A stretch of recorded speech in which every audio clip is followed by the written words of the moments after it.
House కి మీకు స్వాగతం. ఫస్ట్ టైం బిగ్ బాస్ నా లైఫ్ లో పడుకున్నప్పుడు చెమటలు పట్టి.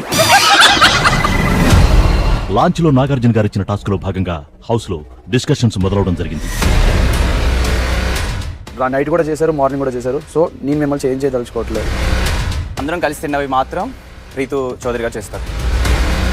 అండ్ స్టవ్ గురించి చెప్పారా మీరు? హౌస్ క్లీనింగ్ అన్నప్పుడు ఆటోమేటిక్ కిచెన్ టేబుల్ కూడా హౌస్ క్లీనింగ్ లో బాగా వస్తుంది కదా. ఫ్లోరు ఇది స్విమ్మింగ్ పూల్ అది ఆ క్లీనింగ్ అదంతా మేమే తీసేసుకుంటే నెక్స్ట్ టైం ఈ పని ఎవరైతే చేస్తారో వాళ్ళు అదే చేస్తారు. మా ఇద్దరు కుక్స్ మాత్రం క్లీనింగ్ చేయరు, వాళ్ళు కుక్ ఒక్కటే చేస్తారు. నాకేమనిపించింది అంటే సంజన గారు ఖాళీగా ఉన్నారు కాబట్టి చేస్తే బాగుంటుంది. ఎందుకంటే టెనెంట్స్ కొంతమంది ఖాళీ కూర్చున్నారు కదా. It's not right. మనీష్ మీకు బ్యాచ్ రాలా, మీరు మాట్లాడకండి. వినండి మీరు ఫస్ట్. మీకు బ్యాచ్ రాలా, మీరు మాట్లాడకండి. బ్యాచ్ వచ్చినా మీరు మాట్లాడకండి. ఏమైనా వస్తే నా మీద తీసుకుంటా.